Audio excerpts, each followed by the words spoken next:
Okay, I think I have the recording started. Let's go ahead and begin with some prayer. Ask the Lord to watch over our time today. Father, we thank you so much that you are our God, and we thank you for this opportunity to be able to talk with each other and use the technologies of our day to be able to talk across the world in our various locations. I just pray, Father, that you'll give each one here wisdom for the work, the projects that you are asking them to implement in their various locations. And we pray that all things will be done for your honor and for your glory. Please give us your understanding, Father, that we may know exactly how to do everything you tell us to do. Just ask your protection and your wisdom on all my brothers and sisters here. And it's in the name of your Son and our Savior Jesus, we pray. Amen. All right. Well, it's good to have all of you with us today. We're going to spend a little bit of time on the research methodology chapter,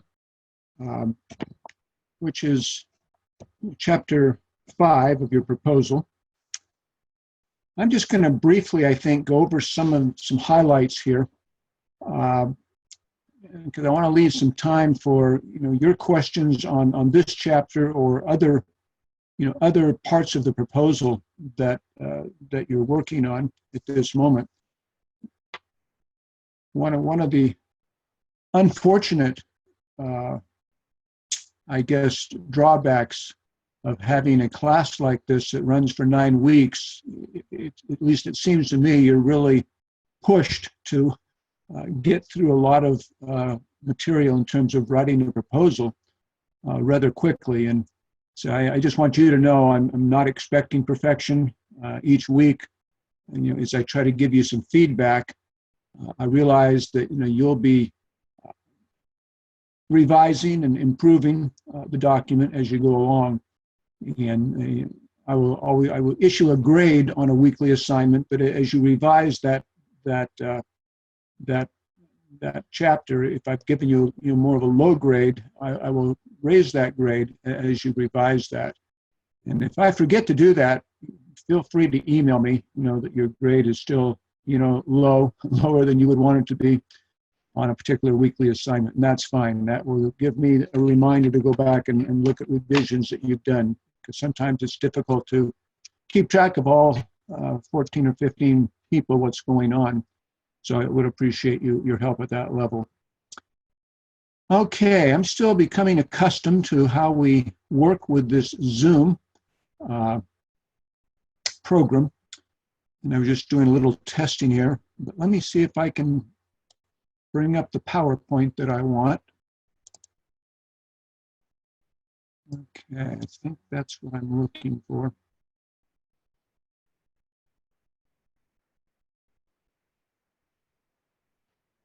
Okay. You should all be seeing at least some kind of a PowerPoint presentation on there, and I think I'll just leave it like this. And these kind of go along with the notes that I handed out to you yesterday. So let's look at this screen.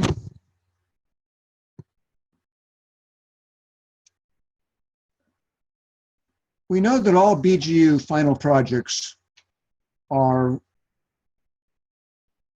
meant to create some kind of transformation in a particular setting. It may be within a church, a business organization, some other type of organization. It might be a community. There's various environments that our projects are framed in. And so, transformation is the key. I think as you've read in the book by Tim Sensing, when we're involved in action research, we are trying to make something happen. Where a PhD dissertation is not necessarily action-oriented. Some may have, more than others, have an action-oriented aspect. But many PhDs are generally trying to, answer a question, conduct an experiment on some aspect of reality. Whereas a DMIN or a DTL project is meant to bring about some type of a level of transformation, as we've said. And in that context, in that action research versus passive research, those people who work with you in the project are not just subjects of your research. They often will become people that you know, people that you possibly work with, people in your community. There'll be people possibly on your personal learning community, your PLC. But it's these types of projects are more participatory, and you, even as the researcher, are generally a part of the setting where you're functioning. You're part of a community. You're part of an organization. Okay, so you're a participant observer in a sense, and you're involved with others in trying to bring about some type of transformation within that setting. So with that introduction, let's look at a few issues here. As you begin that chapter 5, the research methodology chapter, I always like to see maybe a paragraph to start that chapter that just kind of gives a summary. Just again summarize the problem you're working on, and what are your research goals? What are you trying to find out?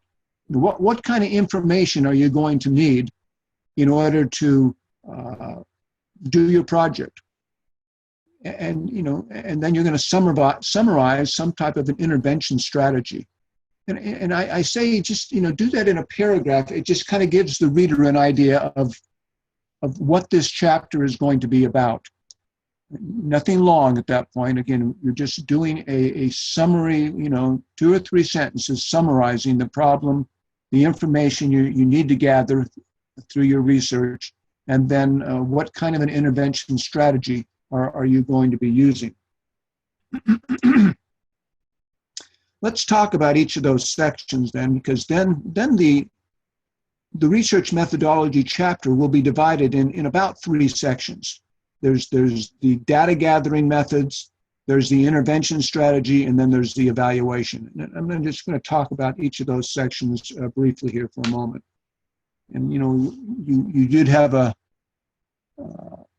assignment sheet for week 8 that summarizes some of this information, and so you can go back and look at that. But I just want to verbalize it here for a moment so that you're kind of thinking about this. The data gathering again are the just as it says, you're going to use certain methods to gather information that will be helpful to address the problem that you're dealing with and to develop some type of an intervention strategy. So, data gathering, that data, some of those purposes could be, again, to understand the problem better, to understand the perception of people experiencing the problem, and you may want to be getting the perception of others in the community leaders, other experts in the area who can give you possibly information on what you're wanting to find out.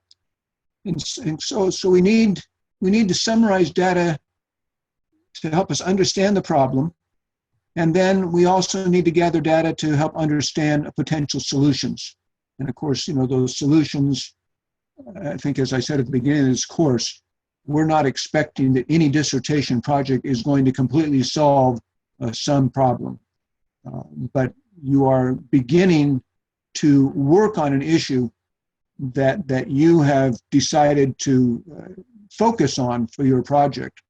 And I think, as Dr. Steve Coe said when he gave his lecture, a dissertation process has a start and a stop point. The problem goes on, of course, but the dissertation is really, one small segment of a process that is being used to address a problem that you see in your community, in an organization, whatever it might be. But what we're looking for is some very specific goals for this dissertation process. You've been working on, I think, this last week, desired outcomes. And I said, the desired outcomes should be very specific. I called them, SMART goals: specific, measurable, attainable, realistic, and time-oriented. And so that's the idea. I often use this example, and I did it, I think, in your lecture notes, working with gang violence in Seattle, for example. Someone had done a dissertation on that process one time, and so I sometimes use that as just an example when I'm talking about this process. But the person who put that dissertation together, and we at BGU, would not expect this dissertation to solve all gang violence in Seattle. But what we're expecting is that the dissertation process is going to start an ongoing process to begin to address that problem. And we'll talk about that in a moment, okay? So data gathering is the time of the project when you are doing things like interviews, you may be putting out surveys, you may be having focus groups, but it's the part of the dissertation process that you're gathering the information that you need from the people that are involved in the problem in order to begin to address that problem in some meaningful way. So that, that's the data gathering.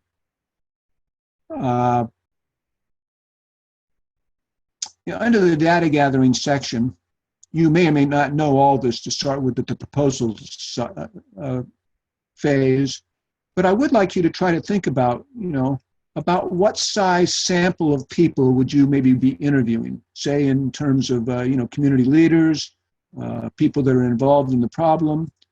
Can you think of, what kinds of age ranges of people that you want to have, in your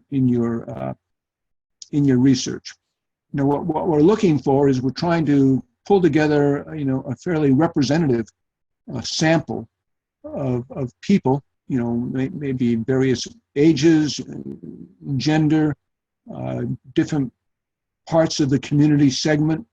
We're looking to find out, if we can do research with people that's fairly representative of whether it's the community of an organization, whatever it might be. So, try to indicate, kind of the sample size, and if you can come up with any information on how you, at this point, at the proposal level, what you think that sample size might be composed of in terms of people, their ages, their trying to get a cross section of the community or the organization, whatever it might be. And then, of course, we just indicate some of the specific methods that you want to use to get at the information: interviews, surveys, focus groups, case studies, other methods that you may be discovering in your reading. And then another important part of that data gathering method section is to list some sample questions for the surveys or the interviews, okay? I just gave you, I think, a sample in your notes. I might say in that section, I'm going to interview 25 community leaders, such as pastors, governmental leaders, leaders of community organizations that might be interested in collaborating on a project to address gang violence in Seattle. I will gather some of the leaders in a focus group to allow further interaction on the problem. I will also use an appreciative inquiry approach to conduct interviews with members of gangs in the Seattle area. And then, provide sample questions. So that's what we're doing here. We're kind of looking at sample sections. One second.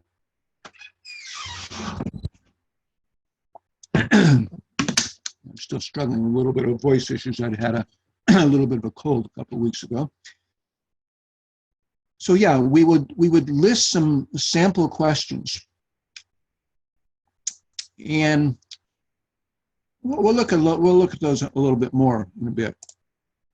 Okay, the intervention strategy. I think, like I said at the beginning of this course, every BGU dissertation process must involve some kind of an intervention strategy. You know, the research component of gathering data is important, of course, but we want the gathering of that data to lead to some practical intervention strategy, is what we call it. It's a practical application. So in this subsection, we're kind of in the second subsection of the chapter right now. The first section was the data gathering. The second section is the intervention strategies.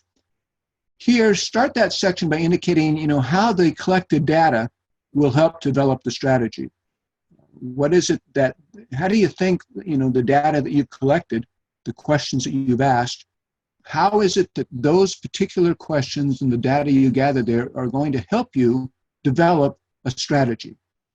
And then begin to indicate some of the steps needed to design the strategy. You know, you may talk about the need for planning sessions, the need to recruit other leaders to work in this process with you. You may visit other organizations, for example, to get some better ideas of how other communities or organizations are dealing with the kind of issue that you're dealing with. So you'd introduce some of the steps that are needed to design the strategy. And then describe the components of the anticipated strategy that you're going to test. You know, and I think we've talked about, you know, what intervention strategies could be. You might be teaching a curriculum or a seminar. You might do a whole city consultation, gathering leaders of a city together to begin to talk about your problem. You may be putting together an organizational strategic plan that you want to test, and that you would test that out with certain segments of that organization. You know, there's just all kinds of forms that an intervention strategy might take depending on what your issue is. And, you know, as you give me your outline of the chapter, you know, this week, I think this is chapter 8, in the week 8, you're kind of giving me an outline of what you think this chapter might look like. And then next week, you'll put that in a narrative form. But as you give me that outline, I'll try to give you some feedback as you're thinking through some of these issues. And then also in that intervention strategy section, it's important to indicate, you know, the location where the intervention strategy event or whatever it's going to look like is going to take place. Just who are the participants that you anticipate being a part of that strategy, and about when do you think these events that event or events could occur. And, you know, and again, you're at the proposal stage, so none of these things are totally definite, but you're telling us what you hope to be doing in that intervention strategy. Okay. Those plans may change a little bit, of course, as you get into the research and into the actual project. But here at the proposal stage, you're kind of giving us an idea and anticipating what you think it's going to look like.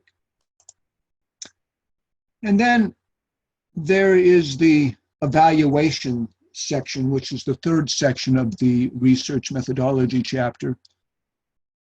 And I guess here, most of the time, you're evaluating the intervention strategy. You know, I would start that section with say, you know, what were your objectives? What are your objectives? What is it you want to learn in an evaluation? You want to learn how relative, say you did a seminar, maybe you want to know how relative the information was to the participants. You might want to know from participants, did they think the length of the seminar was about the right length? You might ask, were there other topics that you maybe would have liked to have included in the seminar that weren't addressed? You know, those are some of the kinds of things that you might be looking for in terms of objectives for an evaluation. And then, you know, what method are you going to use to accomplish your evaluation? You may have a survey. You may actually do face-to-face interviews with people following up on an event. There may be maybe a follow-up focus group that talks about the event and maybe possible further steps that will be taken. But there again, the evaluation section is doing just that. It's evaluating how well, how effective, what else needed to be added, etc., in regards to, say, the intervention strategy. And there again, you could maybe think of some sample questions that you could be asking of participants who were a part of your research project in some way. So those are the three sections of a chapter 5. You got the data gathering section, just kind of describing the techniques, the things that you're doing in order to gather some of the initial information, data. You've got the second section, which is the intervention strategy and defining and describing what that is. And then the third section here is the evaluation section. Okay, how am I going to evaluate what I've done, and what kinds of information do I need to understand from that evaluation? Okay. Let's keep moving here. I want to just briefly talk about a couple of, major research methods that you should have already read about a little bit in Cresswell. In Cresswell's book, it gets fairly technical. I'm actually trying to decide if we want to keep using that book because it does get fairly technical and fairly involved. But I just want to. What we want to make sure in a DMIN and a DTO project is that we don't become so focused on all the technical aspects of research that we fail to really focus on the main thing, which is some kind of a strategy to begin to address the problem, the intervention strategy. I think I mentioned in the assignment 8 that sometimes it's helpful, when you're trying to develop your research methodology chapter for the proposal, you may start out by describing the intervention strategy that you hope to accomplish, and then go back and think about what kind of data do I need to effectively develop this strategy. But just how you decide to work on that chapter. But let's talk about these two major kinds of categories of research. We have quantitative research and qualitative research, and most of you have heard those terms. But let me just kind of give you a very quick summary of each one, so that we're all kind of working on the same page. Quantitative research is that kind of research that focuses quite a bit on big samples and just getting a lot of quick information on, say, a particular issue. The way it's often described is it says it begins with a hypothesis or a supposition to test. Okay, well, some people do an experiment, and they may want to test that a particular experiment. They maybe want to test something to determine if their hypothesis is correct. For example, say we have an automobile manufacturer. They've designed a car door to withstand a 35-mile-per-hour crash. Okay, they design an experiment to test if their hypothesis is correct. The hypothesis is this door on this automobile will withstand a 35-mile-per-hour crash. That's the hypothesis. That's the supposition. Okay, now they want to test that. And so they develop, some experimental procedures in order to test that supposition. They may design, an actual crash of two vehicles, or even one vehicle crashing into a wall at 35 miles an hour, and they will determine how well that door withstood the crash. Did it actually withstand a 35-mile-an-hour crash? So they actually test, the hypothesis. The issue often, though, for quantitative research is that there's got to be enough say, an experiment, that experiment must be done enough times so that we get a fairly consistent results. If the door withstood the crash one time and then the next two times it didn't withstand the crash, then we're going to probably begin to doubt our supposition that that door can withstand a 35-mile-hour test. Another type of quantitative research would be, we're all familiar with elections. A typical political election. We put out what we call, it's really a quantitative survey. You have a ballot with multiple choices on it, and people give their answers, and based on those answers, an election determines, who wins and who will fill the roles of certain political offices. There again, for that kind of a quantitative survey, the key factor is that there are enough people participating in the election to give a representative sample of a particular population. Okay? There's a website, and I think I put this in your notes. It's called surveysystems.com. And there, if you were going to do a quantitative survey of some type, there on that website, you can enter, say, a population, and you can then enter a confidence level, a 95% accuracy, and then that website will return to you the sample size needed in order to obtain a confidence level of, say, 95%. I use that as an example. Say, if you're working with a community of 100,000 and you want to get a 95% accuracy, you're going to need a sample size of 383 people, according to the calculation logarithms that are used on that particular site. Okay? Now, as you can see, quantitative research requires fairly sophisticated planning. It requires, a standard statistical methods to design an appropriate research so that you're getting accurate results. Basically, I tell students, say in our projects, you would normally not be doing much of a quantitative research, not a formal quantitative research approach generally. Now, you may decide you want to do that, and then you're going to probably need to do some additional reading to make sure that you've put together a representative sample. There again, say you're in a small, this is small, 100,000 population community. And there again, according to the statistics, you would need to have 383 people be a part of your survey if you're going to get any kind of accurate results.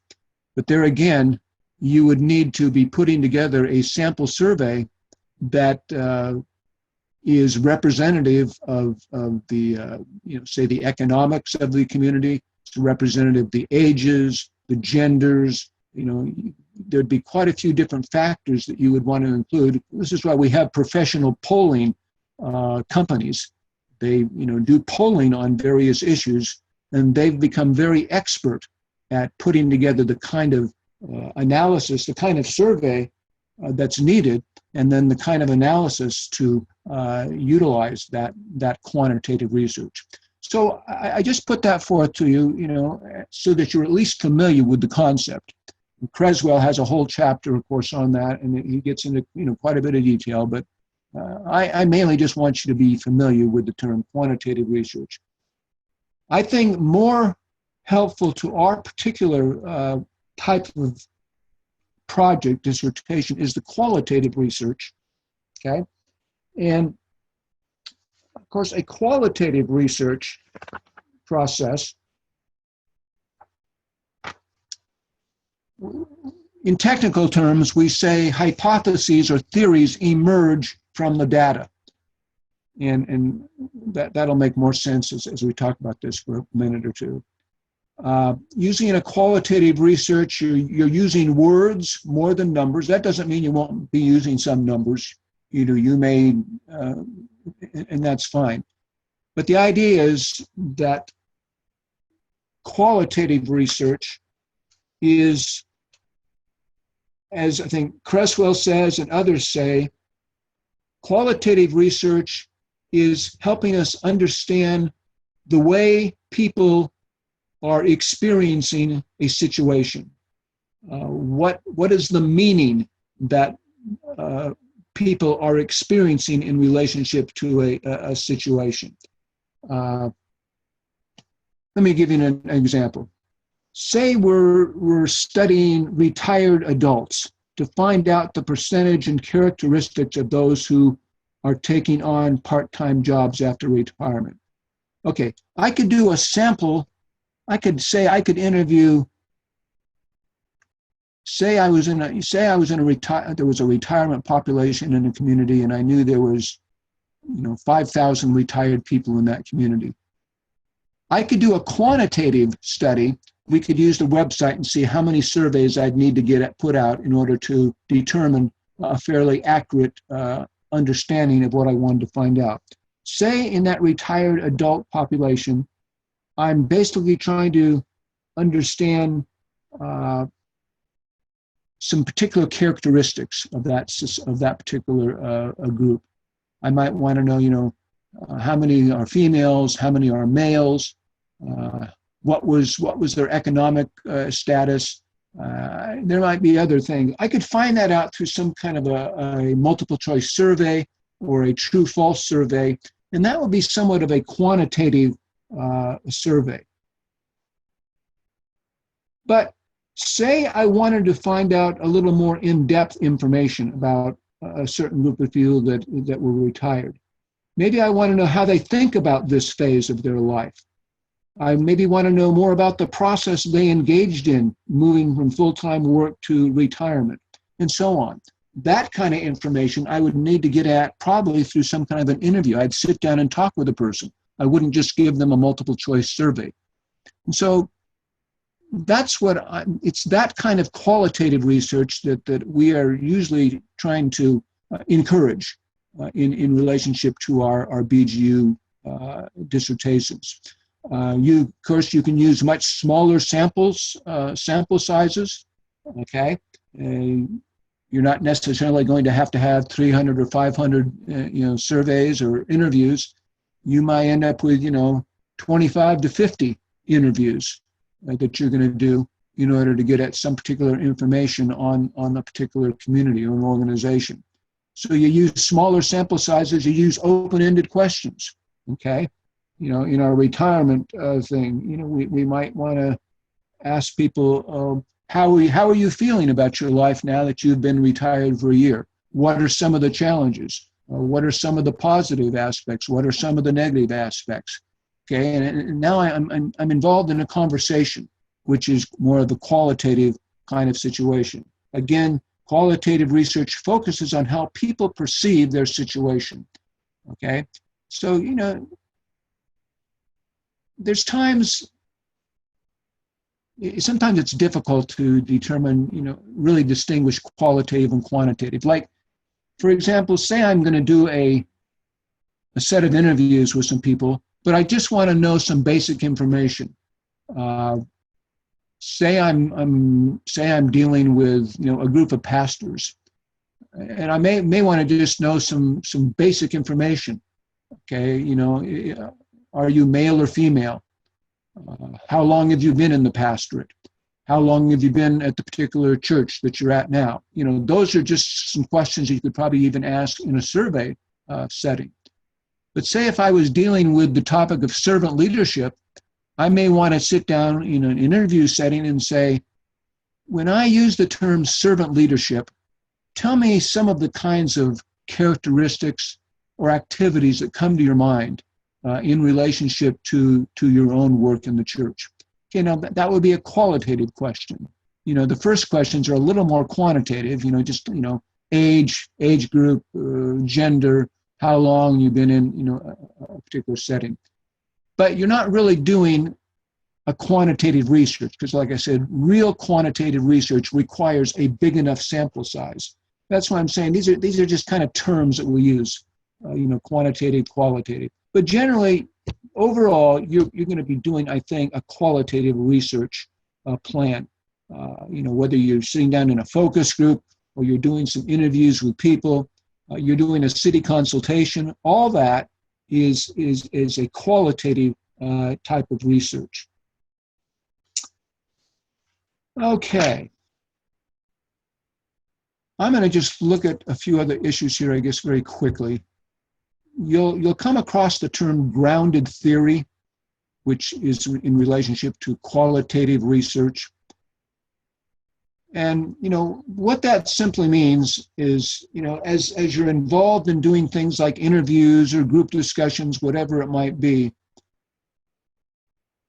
the term grounded means that as you're talking with people, whether in a group setting or a one-on-one situation, your research may be looking for certain themes that are coming forth in relationship to the interview. For example, say I interview 20 gang members. Let's go back to my working with gang violence in Seattle. So one of the questions maybe is, what do you like about being a gang member? Okay. As I ask that question, I may hear some different kinds of responses. Well, I feel like I'm protected. We're in a dangerous community, and a person needs to be a part of a gang just to feel some protection. Someone else may say, I've felt alone. As I became a part of this gang, I started to have a feeling of belonging. Others may have a sense of importance. And so as you're listening to different people, you may hear some common themes as you say, interview 20 gang members. Say the term protection comes up.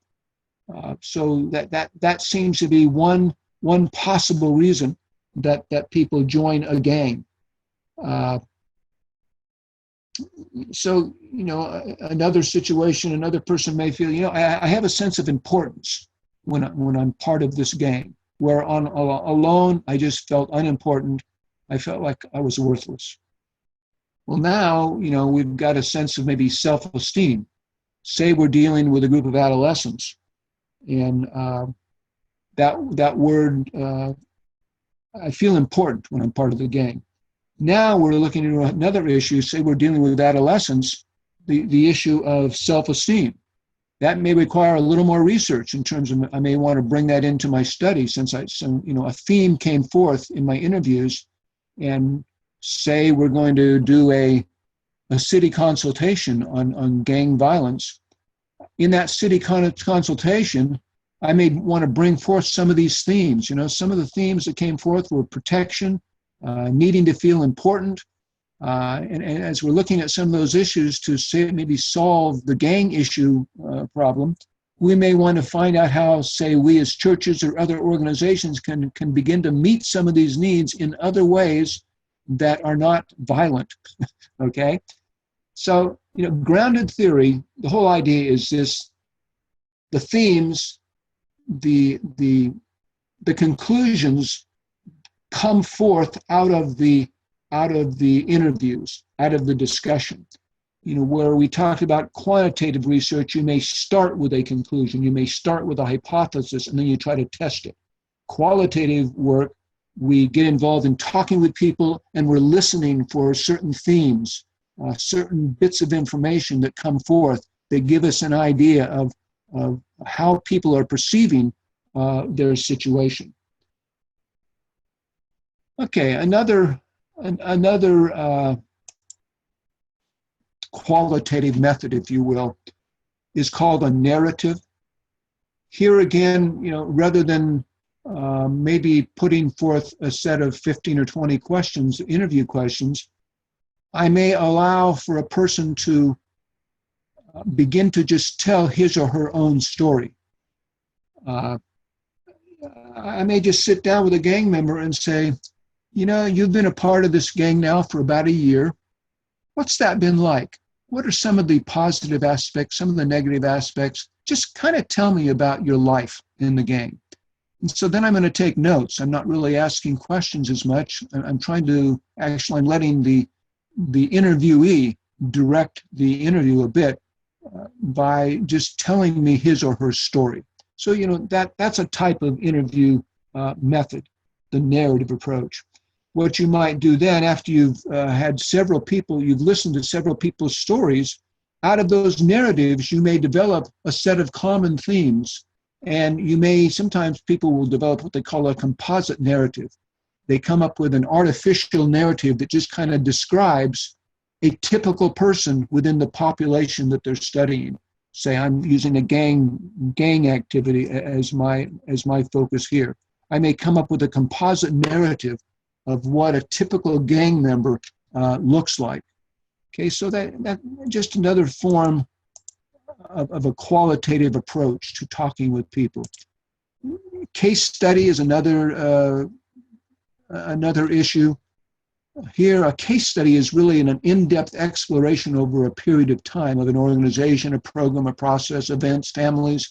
You know, you could do a case study on just about any kind of an entity.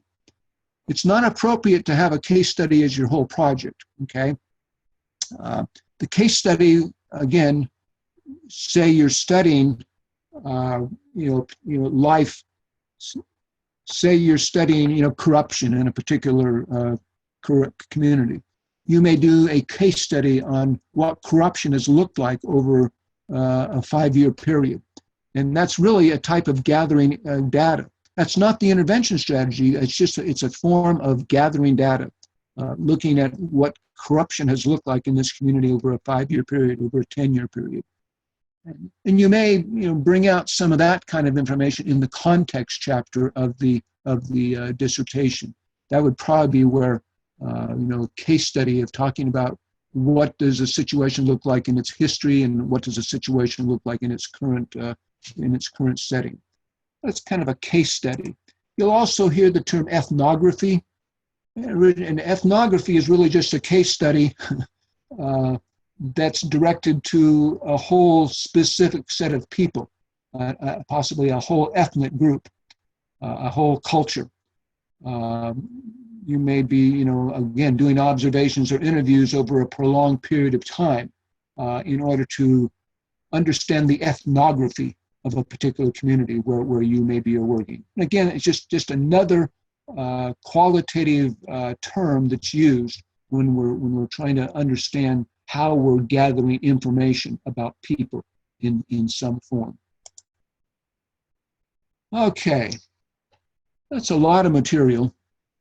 And like I said, I don't want you to get so focused on some of these techniques that you lose focus of what the main thing is. The main thing is you are to be designing some kind of a strategy to begin to work on whatever the issue, the problem, or the opportunity that you're addressing in your particular dissertation. I give you these various research terms, and as they might apply to your situation, that's good. But I don't want you to become so obsessed with all this technical information that you really miss out on what a dissertation is all about here at BGU. And that is, designing a strategy to begin to help a particular situation, a particular problem. Granted, we need research, we need data, we need to have various ways of gathering information so that we have good information to use as we're developing strategies and as we're trying to understand the problem. But then, the main focus is to develop this strategy to begin to address a particular issue in your area.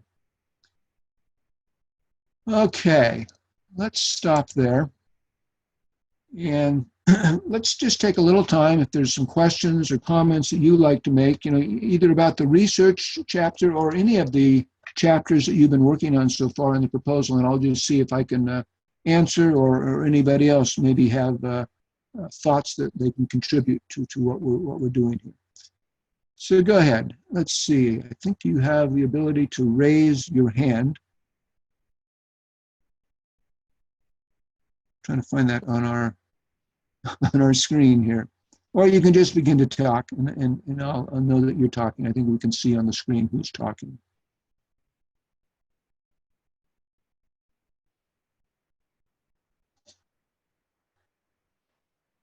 any thoughts or questions that you want to bring forth right now?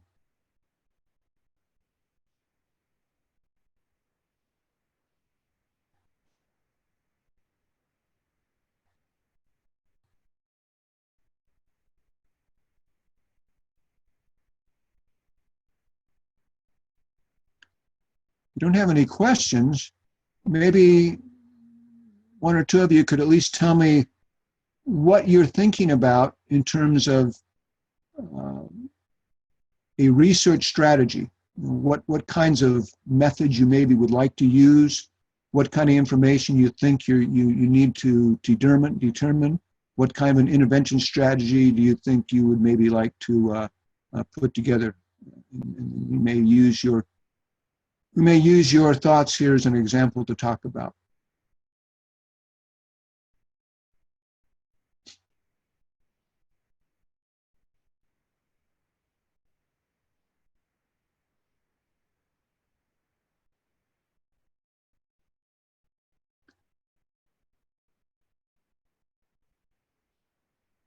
Actually, I also need to mention, if anybody wants to talk, you need to make sure that you click on your microphone button there at the bottom left-hand part of the screen.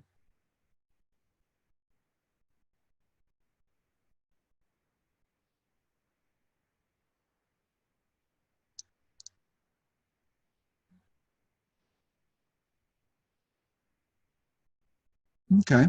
Well, if you're not, if you don't have any comments, concerns, questions, then we can probably close up shop early today, which is fine. That would be fine too. But again, I just want to make sure that we, take opportunities that we have together if we want to talk through any particular issues. But again, if we don't have issues today, then that's fine too. We can go ahead and close up, and we can continue to talk online and do what we need to do there. That will be fine.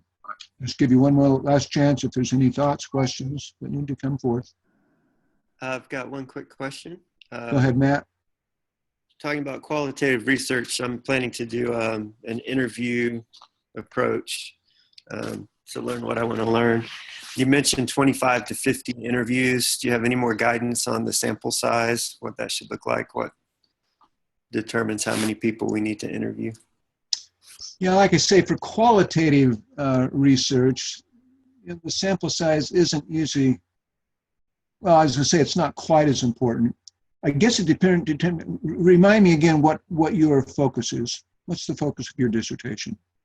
Yeah, mine is looking at the role of outside leaders in catalyzing and maturing disciple-making movements in East Africa, and particularly wanting to hear the voice of inside leaders who the outsiders kind of relate with. So most of the interviews are going to be with African disciple makers.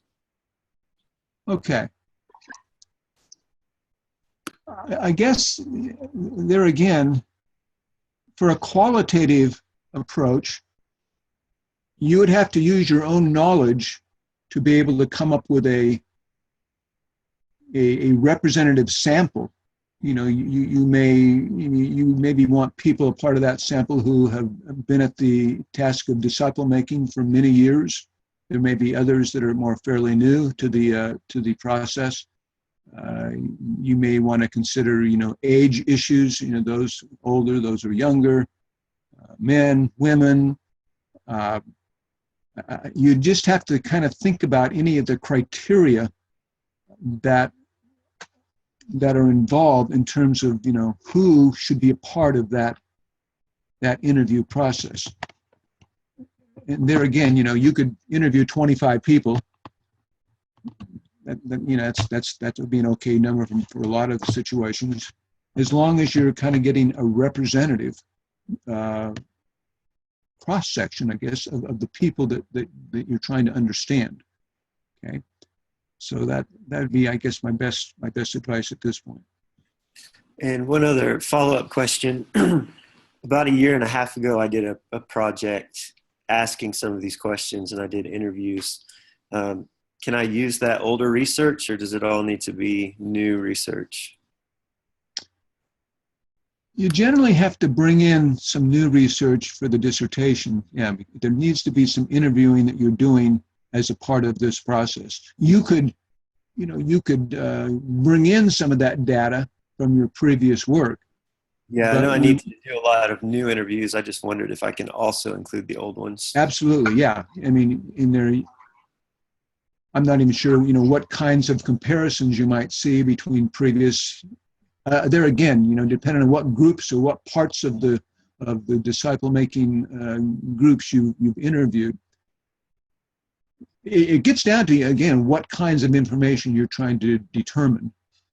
Why? What do you want to learn by interviewing disciple making people? So that everything hinges on that. What is it I'm trying to understand? And would it help me to compare, previous interviews I did with now?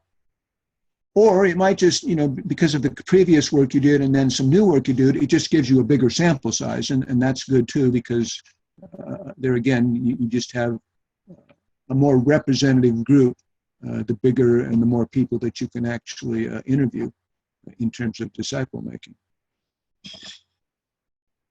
So yeah, fine to bring in that other information. Great.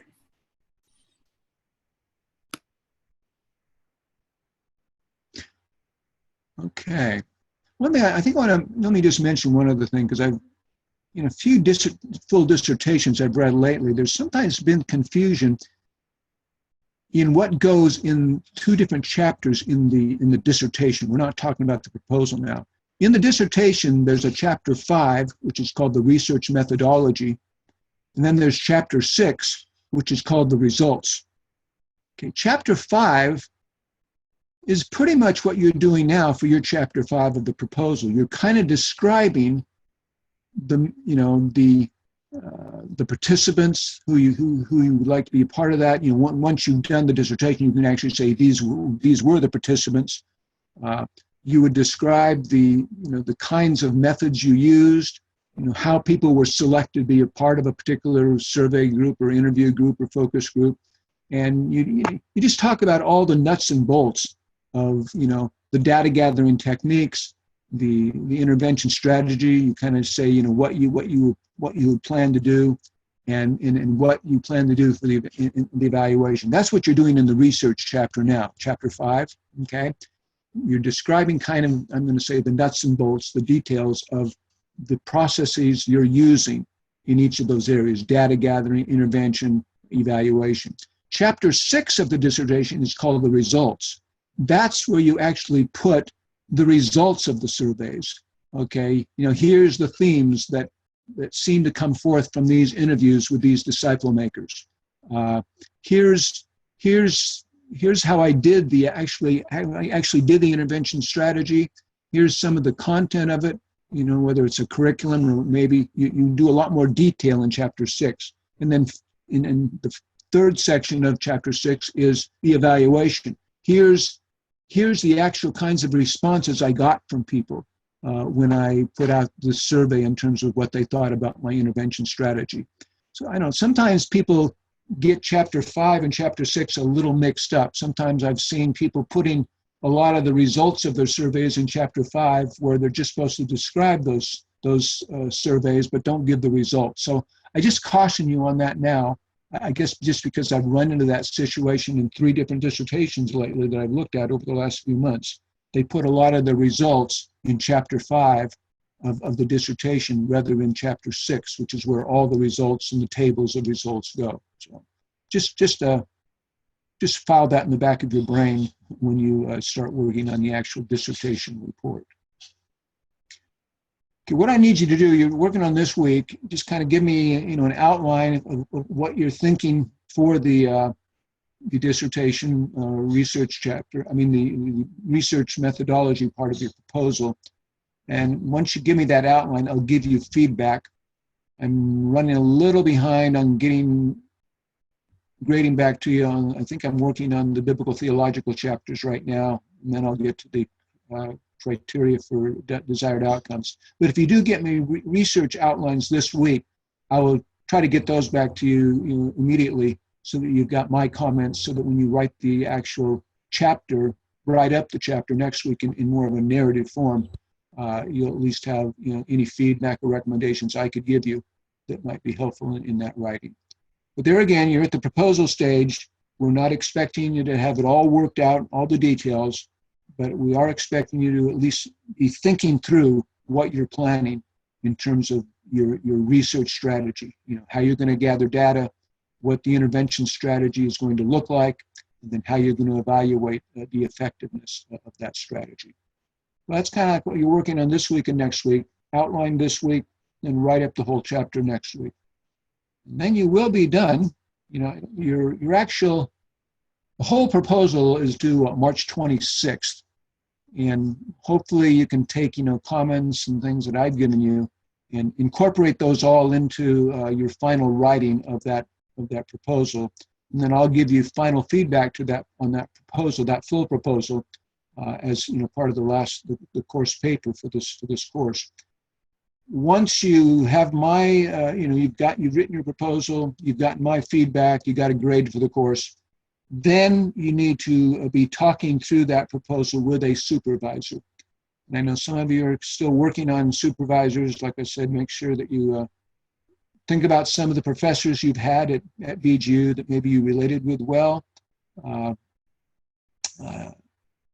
All make good supervisors. If there's somebody who has an earned doctorate that is in your community or is a part of your group of colleagues, that's great. Someone that's familiar with you and familiar with the kind of work that you're wanting to do, that's fine. It's just required that they have an earned doctorate and that they are familiar with the doctoral dissertation process. If you just totally are stumped on a supervisor, give me an email.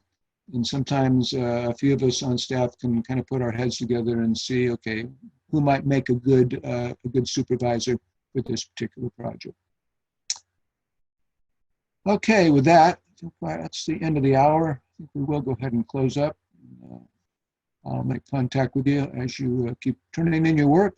Appreciate the work you're doing, your participation in the discussion groups, and just appreciate what you're doing. I know time schedules for some of you have been a bit of a pressure, and so if you're a few days late on an assignment, I'm not going to really dock you on that because I understand time pressure. So I'm in the middle of some of them myself. So okay, but keep working at it. And again, you do need to have everything in by March 26th so that you can get a grade. If you are going to need an extension, you need to apply for a course extension through Dr. Judy Melton, the registrar, academic dean. And you can get like a 1-month extension, 2-month extensions, etc. if you get to that point where you just don't see that you're going to be able to get this work done by March 26th. All right, I think I'll let you go and pray that God will just keep giving you the work, the wisdom you need to do the work and get this dissertation done. So with that, I'm going to go ahead and sign off.